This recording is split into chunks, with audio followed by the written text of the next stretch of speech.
Hello, আসসালামু আলাইকুম। আরেকটা নতুন ভিডিওতে সবাইকে স্বাগতম। বাড়িতে প্রচুর কাজ, এদিক দিয়ে আমাদের এই গরুটার বাছুর হবে ইনশাআল্লাহ।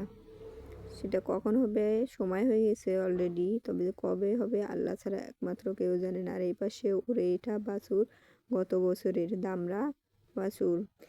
এই দামরা গরুটাকেও বিক্রি করা হবে।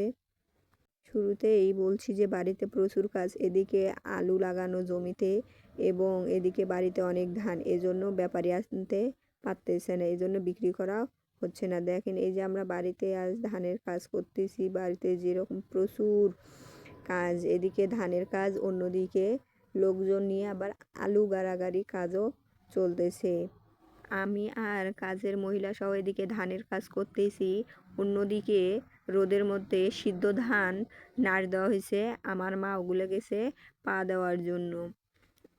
এই ধানগুলো আমরা এখনই বিক্রি করব না, দেরি আছে, তাই আমরা ধান কুড়ানোর পর এগুলো বস্তা প্যাকেট করে করে আমরা রাখতেছি। এই যে আমাদের প্রায় বস্তাও প্যাকেট করার কাজ শেষের দিকে, তবে এখনও চতুর সাইডে অনেক ধান আছে, ওই ধানগুলো পরে কাজ করা হবে, আগে ভালো ধানগুলো প্যাকেট করা হইতেছে। গরিবের মন শান্তি হয় যখন ঘরে ধান অনেক থাকে। এক কথায় বলা যায় যে গোলা ভরা ধান থাকলে গরিবের সুখ হয়, আর যদি গোলা ভরা ধান না থাকে তাহলে কখনো সুখ হয় না, তারা কষ্ট পায়। আর এদিক দিয়ে হিয়াও দেখেন আমাদের সঙ্গে কাজ করতেছে। মানুষ বলে যে মেয়ে মানুষ, আসলেই লক্ষ্মী। দেখেন আমার মেয়েটাও কত কাজ করতেছে, চেষ্টা করতেছে, হয়তো বা পারে না, কিন্তু চেষ্টা করতেছে, হয়তো বা বড় হতে হতে হয়ে যাবে। আপনারা সবাই আমার মেয়ের জন্য দোয়া করবেন যাতে ও সুস্থ থাকে, ভালো থাকে। আসলে মেয়ে বাচ্চা খুবই ভালো, আল্লাহরও রহমত। এরকম মেয়ে থাকলে আসলেই মায়ের অনেক কষ্ট দূর হয়ে যায়। হিয়া যে কোনো কাজ করার জন্য খুব চেষ্টা করে এবং আমাদেরকেও সেই কাজগুলো করতে দেয় না, খুব চেষ্টা করে।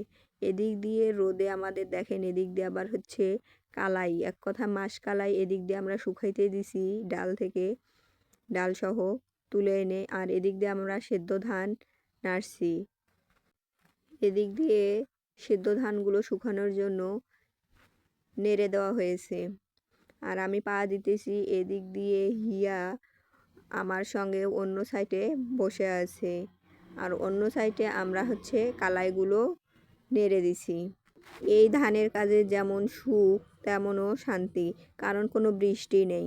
একদিকে বৃষ্টি নেই, তবে অন্যদিকে এই দিনে বেলা খুবই ছোট, অল্প সময়ের মধ্যে বেলা ডুবে যায়, এই কারণে খুব তাড়াতাড়ি অন্ধকার হয়ে যায়। আমরা এই জন্য আমাদের আঙ্গিনাতে রোদ থাকেন, এই জন্য পুকুর পাড়ে এবার ধান সেদ্ধ করার জন্য এই যে জায়গা বের করা হয়েছে একদম পুকুরের সঙ্গেই। আমরা এই যে এখানে ধানগুলো কী করছি, নাড়িয়ে দেওয়া হয়েছে। ধান পা দেওয়া আমার শেষের দিকে, আবার এখান থেকে ধান পা দেওয়া শেষ হলে পরে আবার আমাদেরকে যাইতে হবে খুলির মধ্যে, মানে এক কথায় বাড়ির পেছনে, ওখানে গিয়ে আবার ধান কুড়াইতে হবে। ধানগুলো পরিষ্কার করার জন্য আবার যেতে হবে বাড়ির পিছনে। এই যে এগুলো হচ্ছে মাসকলাইয়ের ডাল, এগুলো হচ্ছে ডাল থেকে এই মাসকলাইগুলো ডাং দিতে হবে, তারপর কালাইগুলো বের করতে হবে, না হলে বের করা যায় না।